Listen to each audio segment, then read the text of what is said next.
부활이 찾아오다라는 제목으로 하나님 말씀 증거하도록 하겠습니다. 우리 이민자들에게는 미국에 오셔서 너무너무나 기다려지는 공통적으로 경험한 한 가지 경험이 있으실 것입니다. 이민국에서 우리 Department of Immigration에서 언제 내 영주권을 승인해 주나, 언제 발송을 해 주나, 그리고 내가 언제 그 그린카드를 직접 손에 쥐게 되나. 이민국에서 어프로브가 됐다고 인터넷에 딱 뜨면 우편으로 날라오는 그 영주권을 계속해서 트래킹하면서 이제 출발을 했네. 3일 뒤면 애틀랜타에 도착을 하네. 이틀 뒤면 집에 오네. 그리고 드디어 우편으로 받게 됐을 때 이 젊은 친구들은 그거를 기념하기 위해서 자기 SNS 이런 데 포스팅을 하는 것을 보았습니다. 기다리고 기다리던 소식이 찾아오니 그만큼 반가운 것이고 또 감사한 것이겠죠. 오늘 우리가 함께 읽은 본문에서는 이 영주권을 기다리는 심정보다 더 간절한 마음으로 예수님에 대한 소식을 기다리는 제자들이 등장하고 있습니다. 그들의 마음에는 이런 마음이 있었을 것입니다. 예수님의 사역이 정말 이대로 다 끝난 것인가? 예수님께서 살아생전에 보여주셨던 모든 이적과 표적을 우리가 기억한다라면 예수님의 삶이 정말 이렇게 끝나버릴 수 없는데, 이렇게 정말 끝난다면 너무나 허무할 것만 같은데 예수님의 스토리가 여기서 끝난 것일까? 우린 지금까지 무엇을 위해 살아왔다는 말인가? 이렇게 허무함과 혼란스러움과 또 좌절감을 가진 제자들은 혹시라도 들려올지도 모르는 예수님에 대한 그 소식을 간절하게 또 초조하게 기다리고 있었습니다. 그리고 바로 그때 막달라 마리아가 한 가지 소식을 들고 찾아옵니다. 예수님의 시체가 사라졌다라는 것이었습니다. 마리아는 누군가가 그 시체를 도둑질해 간 것으로 생각을 했던 것 같습니다. 그리고 돌무덤에서 무덤을 틀어막고 있는 그 돌을 움직이는 것은 많은 사람의 힘이 필요하기 때문에 마리아는 2절에서 사람들이 주님을 무덤에서 가져다가 어디 두었는지 우리가 알지 못하겠다라고 표현을 하고 있습니다. 그 소식을 들은 요한과 베드로의 머릿속에는 순간적으로 스쳐가는 한 가지 생각이 있었습니다. 설마 정말 예수님이 다시 살아나신 것은 아닐까? 그리고 전속력으로 무덤을 향해 달려가기 시작합니다. 그리고 무덤에서 도착을 해서 내부를 들여다보니 아니 이게 웬일입니까?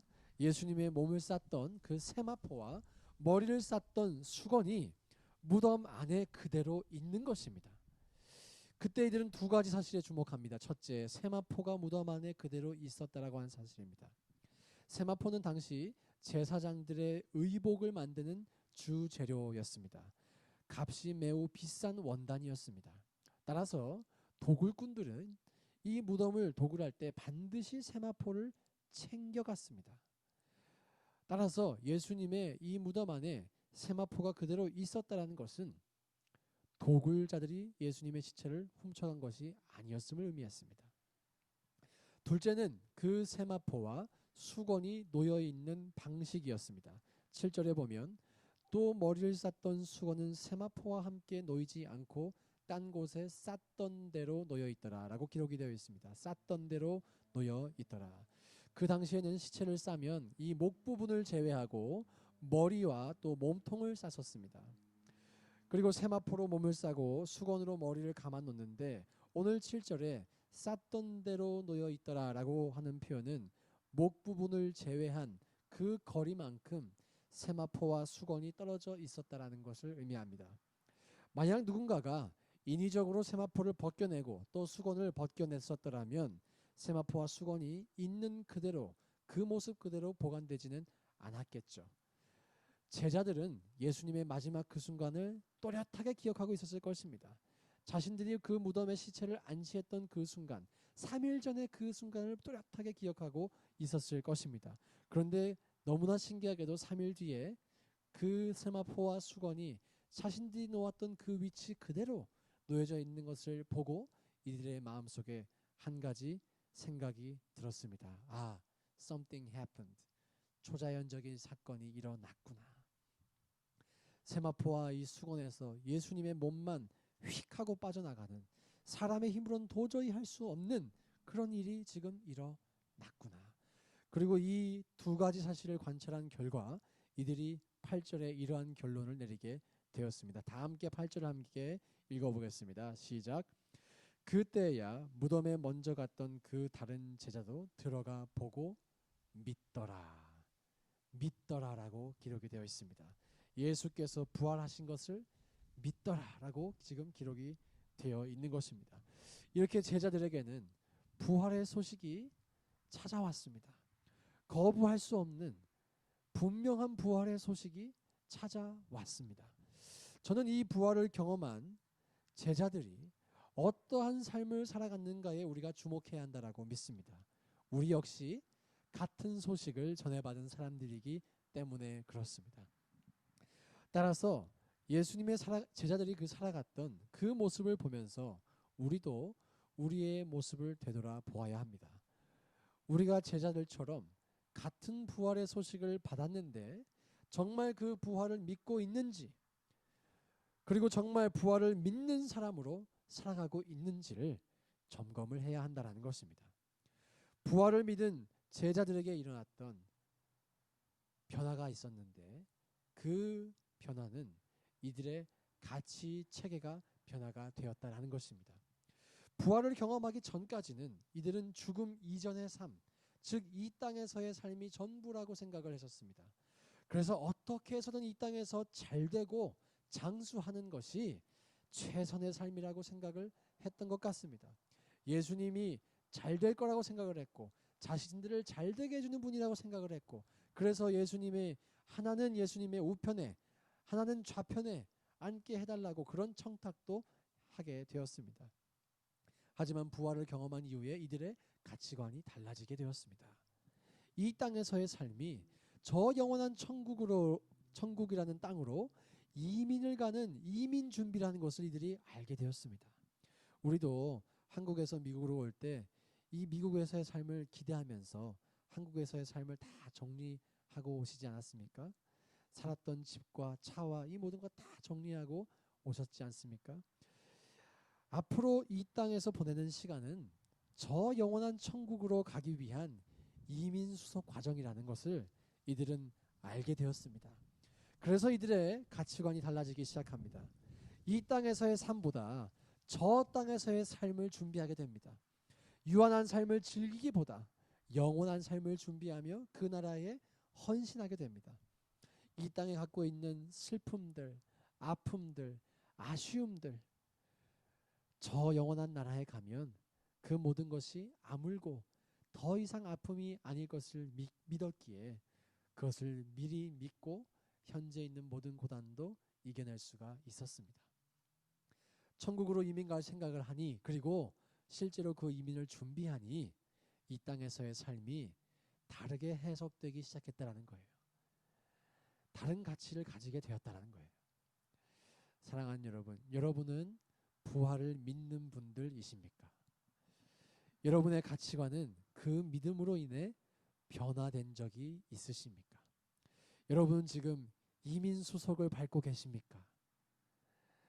영주권이 언제 나오나 기다리셨던 것처럼 여러분이 가실 천국에 대한 더 큰 소망이 있으십니까? 우리 중에 미국으로 오실 때 한국 돈을 하나도 환전하지 않고 그대로 들고 오신 분 혹시 계세요? 미국 가서도 세종대왕 할아버지가 인기가 많을 거야 이런 마음으로 10,000원짜리 잔뜩 들고 오신 분 계십니까? 만약 우리가 부활의 복음을 받고도 그 복음을 믿는다 하면서도 여전히 이 땅에서의 삶에 모든 것을 투자하고 이 땅에서의 삶만을 추구하고 있다면 미국에 온다고 하면서도 돈을 하나도 환전하지 않은 사람과 같은 것입니다. 저 땅에 가서는 전혀 사용할 수도 없고 의미가 없는 그 일에 우리의 하나밖에 없는 인생을 걸어서는 안 될 것입니다.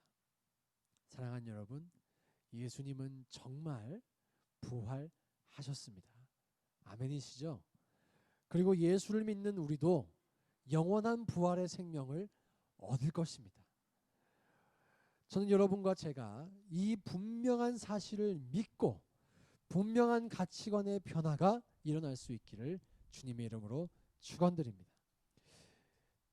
여러분은 무엇을 추구하는 분들이신가요? 매일매일 24시간, 하루 12시간, 1시간, 10분 여러분에게 주어진 그 시간들을 무엇을 위해 지금 사용하고 계신가요? 참고로 부활에 대한 이 믿음은 내 삶을 조금 더 낫게 만드는 것으로 끝나지 않습니다. 이것을 믿으면 조금 더 지금 하는 거에서 조금 더 신앙생활 잘 해야지 하는 차원으로 끝나는 문제가 아니라는 것입니다. 부활에 대한 믿음은 우리의 삶에 레디컬한 변화를 가지고 옵니다. 근본적인 변화를 가지고 옵니다. 오늘 여러분 제자들 한번 보십시오. 죽음이 두려워서 도망을 갔던 제자들은 부활을 경험하고 누가 시키지도 않았는데 자발적으로 다시 모이기 시작합니다. 그리고 그렇게 모여있던 제자들에게 비로소 성령이 임하시면서 교회가 시작되었습니다. 왜 죽음을 두려워하던 이들이 다시 모일 수 있었을까요? 죽음에 대한 두려움이 사라졌기 때문입니다. 죽음이 더 이상 죽음이 아니란 것을 알게 되었기 때문입니다. 자신의 삶을 유한하게 만드는 그 죽음이라는 것이 사실은 또 다른 세상으로 가는 문이라는 것을 깨달았을 때 이들의 삶은 180도 달라지기 시작했던 것입니다. 여러분의 삶 가운데, 우리의 삶 가운데 그런 180도의 변화가 있으셨냐라는 것입니다. 여러분이 정말 부활을 믿고 그러한 변화를 경험하신 적이 있으셨냐라는 것입니다. 부활을 믿으니 현재의 고난이 다르게 해석된 적이 있으십니까? 부활을 믿으니 내가 그동안 추구하던 것이 더 이상 추구할 가치가 없는 것이구나, 이러한 깨달음을 얻으셨던 적이 있으십니까? 이제 영원한 생명을 위해 살아야겠다라는 결단이 있으셨던 적 있으십니까? 부활이 믿어지니 죽음이 두렵지 않고 죽음 이후에 저 삶이 소망되셨던 적이 여러분 있으십니까? 여러분 천국에서의 삶을 위해 지금 환전하고 계시냐는 것입니다. 얼마 전 한국의 검찰총장이라는 분이 국정감사에서 질의에 답하는 모습을 보면서 참 제가 인상 깊은 말을 들었습니다. 전 설교에서 정치적인 발언을 하는 것은 옳지 않다고 생각하고 이분에 대한 정치적인 입장이 다양하게 존재하기 때문에 이분을 이용하는 것이 조금은 조심스럽지만 이분이 하신 말씀이 정치적인 이야기가 아니라 인생에 대한 이야기이기 때문에 함께 나누기를 원합니다. 이분이 이런 말을 하세요. 누가 그런 질문을 하지도 않았는데 독백처럼 이런 말 하시더라고요. 검사 생활을 하다 보니 참 부질없다 라는 생각을 많이 하게 되었습니다. 이러시더라고요. 제가 그대로 인용을 했습니다. 검사 생활을 하다 보니 참 부질없다 라는 생각을 많이 하게 되었습니다. 그래서 옷을 벗으려고도 했습니다. 제가 검사가 되고 싶었었잖아요. 그래서 더더욱 이 말이 가볍게 들리지 않더라고요. 만약 제가 부활을 믿지 못했다라면, 예수님을 믿지 못했다라면 나도 저 자리에 오르고 싶어서, 저 위치에 가고 싶어서 그 부질없는 일을 목숨 걸고 하며 살았을 것 같습니다. 수단과 방법을 가리지 않고 그렇게 살았을 것 같습니다. 그런데 부활을 믿게 되었기 때문에 검사가 되지 않고 이 목사가 되는 인생을 살게 되었으니 얼마나 감사한가, 이런 생각을 하게 되었습니다. 이 땅에서의 생활이 조금은 힘들 수 있고 어려울 수 있지만 저 땅에서 영원한 생명을 준비하는 사람이 되었으니 얼마나 감사한가, 이런 감격이 있게 되었습니다. 이번 주 새벽 기도에서도 나누었던 예화이지만 리더스 다이제스트라고 하는 잡지가 있습니다. 조금 성공한 분들이, 또 성공하고 싶어하는 분들이 보는 그런 매거진이죠. 이 좋은 잡지에 한 아티클이 하나가 실렸는데, 성공한 부부가 50대에 이미 성공을 많이 해서 빨리 은퇴를 하고 이 플로리다에 가서 9m가 되는 배를 한 척 사서 남은 여생을 조개를 주우면서 조개 껍질을 모으면서 살아가고 있다라고 하는 그런 아티클이 실려 있습니다. 왜 그런 아티클이 실렸을까요? 봐라, 이 사람 멋지지 않느냐. 열심히 살았더니 50대에 은퇴할 수 있고 50대에 은퇴해서 플로리다의 그 아름다운 바다를 누비면서 조개를 모으는 아주 그런 평안한 생활을 하고 있다. 여러분들도 열심히 노력해서 아메리칸 드림을 이루고 그런 삶을 살아가십시오. 이런 메시지를 담고 있는 그런 매거진이었습니다.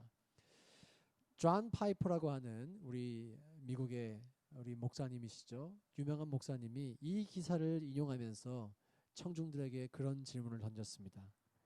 여러분, 주님 앞에 섰을 때 조개 껍질 내밀며 주님, 제가 이렇게 조개 껍질을 많이 모아왔습니다 라고 말씀하시겠습니까? 우리가 무시할 수 없는 메시지라고 생각합니다. 만약 여러분들이 지금까지 살아오셨던 그 방식 그대로 남은 여생을 계속해서 살아가신다라면 여러분이 주님 앞에 섰을 때 여러분의 손에는 무엇이 들려 있을까요? 오늘 본문은 여러분에게 그렇게 질문하고 있는 것입니다. 제자들은 그들의 가치관이 변화되었습니다. 그리고 다른 인생을 살아가게 되었습니다. 그리고 제자들에게 일어난 두 번째 변화가 있습니다. 그것은 변화된 가치관이 실제로 변화된 행동을 낳았다라는 것입니다. 부활을 믿으니 부활을 살게 되었다라는 것입니다. 그 부활을 살게 되면서 이들이 가장 열심히 또 가장 많이 한 행동이 있다라면 그것은 바로 전도와 양육이었습니다.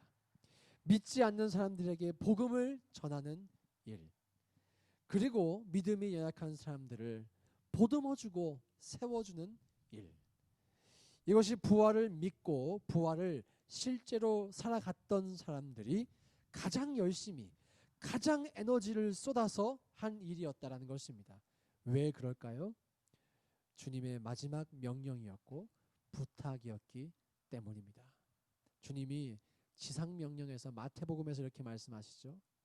모든 민족을 제자로 삼으라라고 말씀하셨습니다. 복음을 전하라라고 말씀하셨고 요한복음의 맨 마지막에서는 베드로에게 내 양을 먹이라 내 양을 치라라고 말씀하셨습니다. 전도와 양육, 영혼을 살리고 케어하는 일에 그들은 가장 많이 에너지를 쏟았다라는 것입니다. 사랑하는 여러분, 저는 여러분들이 이런 삶을 살아가시기를 진심으로 축원합니다. 전도와 양육의 달인이 되시기를, 전문가가 되시기를 진심으로 축복합니다. 저도 그런 사람이 되기를 진심으로 바라고 있습니다. 전도와 양육은 특별한 몇 사람들만 하는 일이 아닙니다. 특별한 몇 사람에게만 부여된 임무가 아닙니다. 예수 그리스도의 제자가 되겠다라고 하는 모든 그리스도인들에게 부여된 사명이며 특권인 것입니다.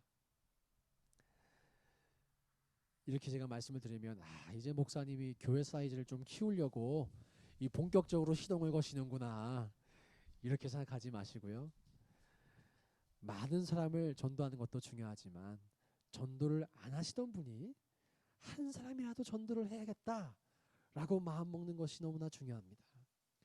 나 외에는 다른 사람에게 전혀 관심이 없던 사람이 다른 사람의 믿음을 세워주기 위해 그 사람을 위해 기도하고 연락해주고 관심을 갖게 되는 것, 그것이 부활을 살아가는 방법이라는 것입니다. 전 여러분들이 정말 이러한 삶을 살아가시길 축복해요. 그리고 그렇게 힘쓰되 목사가 시키니까 설교하니까 하는 것이 아니라 정말 부활이 내 안에 믿어지기 때문에 내가 이 삶을 살아가야 한다는 이 감격 때문에 자연스러운 사명감 때문에 감당하실 수 있는 여러분 되시기를 축원합니다. 먼저 믿어지고 그 믿음대로 행동하실 수 있는 우리가 될 수 있길 소망합니다. 만약에 여러분들이 나는 전도와 전혀 상관이 없는 사람이야, 혹시라도 우리 가운데 그런 분들이 안 계시겠지만 이 설교를 지금 유튜브로도 듣는 분들 가운데 혹시라도 그런 분들 계시다면 우리가 진짜 이 부활을 믿고 있는지를 점검을 해야 할 것입니다. 전도와 양육에 대한, 영혼을 케어하는 이 문제에 대한 나의 애티튜드가, 나의 이 태도가 바로 내 믿음의 현실을 보여주는 리트머스지가 될 수 있다라는 것입니다.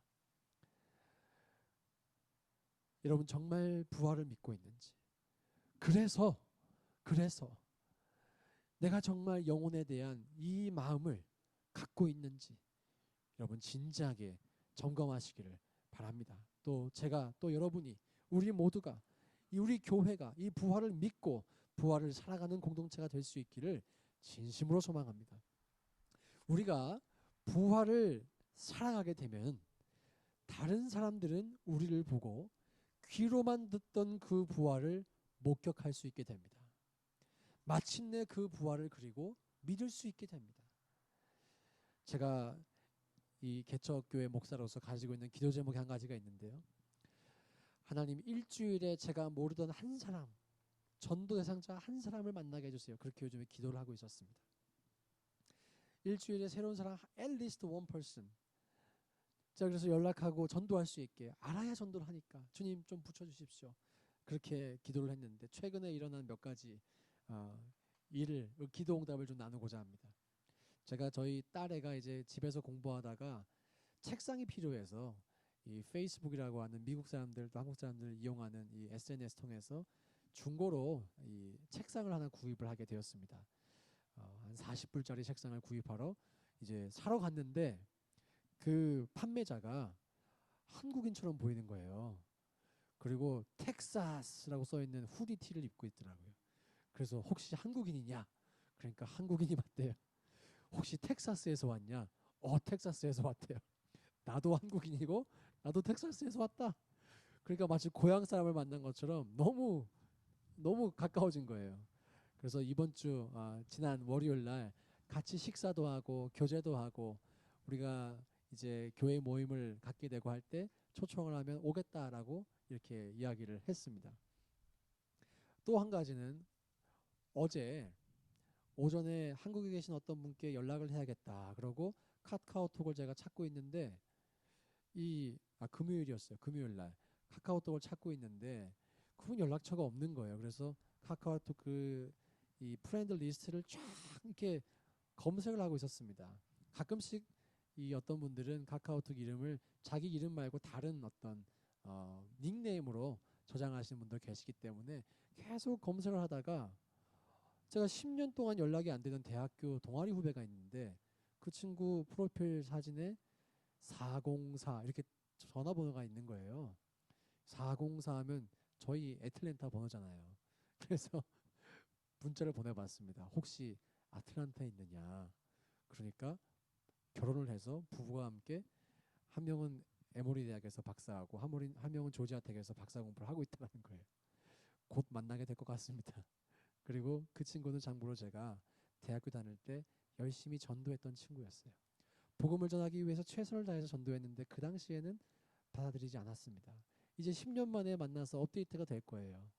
정말 믿는 사람이 되었는지 아니면 여전히 믿지 않고 있는지 이제 만나봐야 알겠지만 저의 마음속에 하나님이 사명감을 부어주신 것 같았어요. 너가 전도 시작한 저 영혼 애틀랜타까지 같이 오게 했으니까 전도해라. 그리고 어제 제가 저녁에 치킨이 먹고 싶어서 US 델리에 갔습니다. 이 캐시어가 한국인처럼 보이는 거예요. 그래서 물어봤어요. 한국인입니까? 한국인이래요. 혹시 어디에서 왔어요? 텍사스에서 왔대요. 텍사스에서 온 게 이렇게 좋을 줄이야. 나도 텍사스에서 왔다고. 우리 패스터고 교회를 다녔냐? 그러니까 옛날에 다녔는데 지금은 다니고 있지 못하다. 혹시 내가 지금 여기서 치킨 주문하는 게 당신 때문에 온 건지 어떻게 아느냐? 그러니까 그럴지도 모르겠대요. 그래서 연락처를 받고 문자를 하기 시작했습니다. 제가 일주일에 한 명만 만나게 해주세요 주님 그렇게 했는데 이번 주에만 벌써 4명을 만나게 하셨어요. 여러분 우리 교회의 역할이 무엇일까요? 성도의 역할이 무엇이겠습니까? 믿지 않는 사람들 그리고 믿음에서 떠난 사람들을 회복시켜 믿음의 자리로 인도하는 것입니다. 그러기 위해 사랑과 인내로 양육을 하는 것, 전도하는 것 우리 모두의 사명이고 특권이라는 것입니다. 우리가 공동체적으로 이 일을 함께 하게 될 때 공동체적으로 부활을 살아내게 될 때 사람들은 우리를 통해 이 부활을 목격하게 될 것입니다.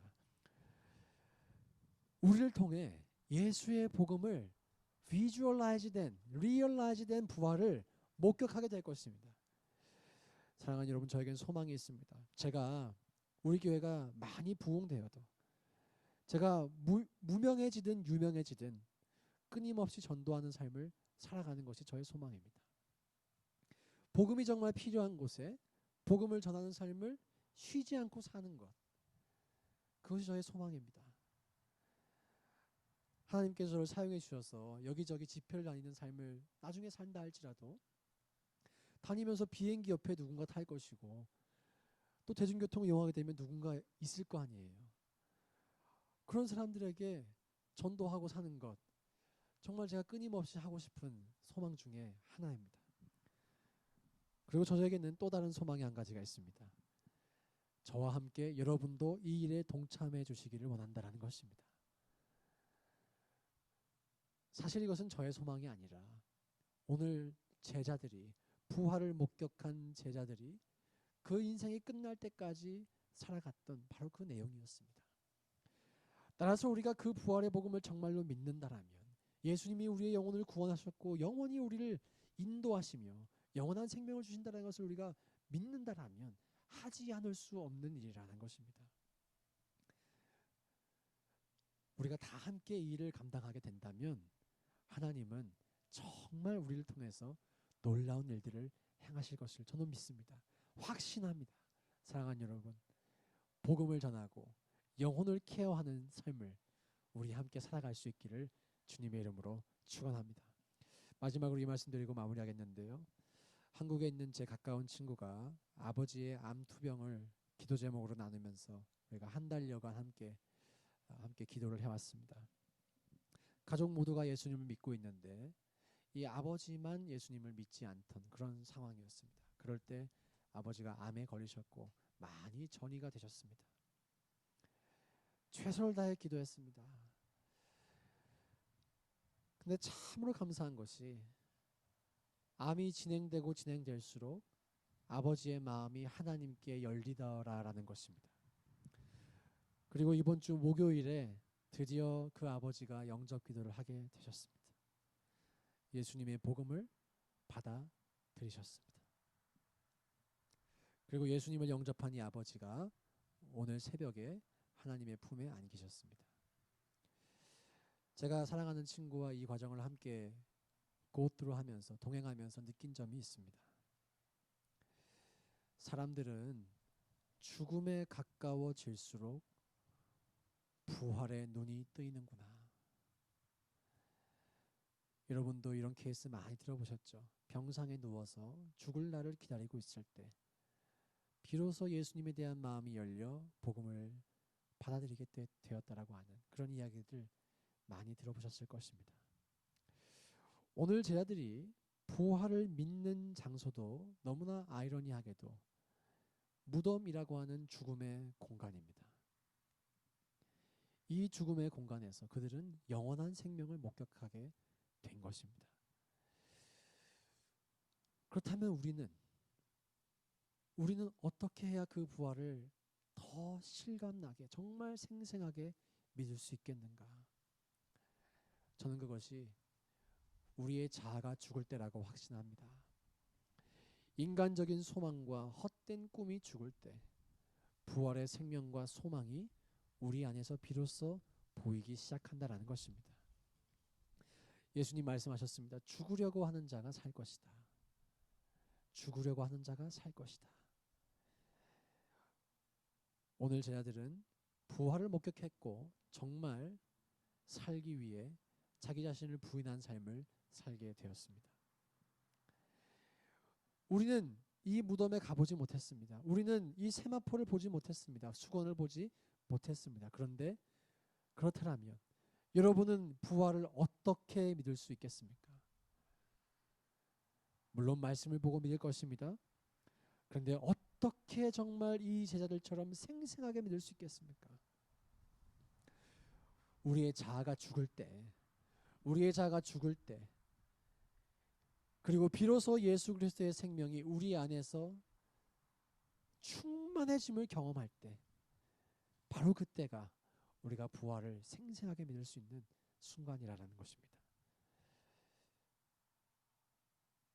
저는 우리가 아까도 말씀드렸지만 언젠간 사라질 이 일들에 우리의 마음을 쏟지 아니하고 영원한 부활의 소망을 위해 살아갈 수 있기를, 나 자신을 부인하고 예수 그리스도가 내 안에 사는, 내가 죽고 예수가 내 안에 부활하는 그런 삶을 우리가 살아갈 수 있기를, 부활을 믿고 살아내는 삶을 살아가는 저와 여러분 될 수 있기를 주님의 이름으로 축원드립니다. 이 시간 함께 찬양하시며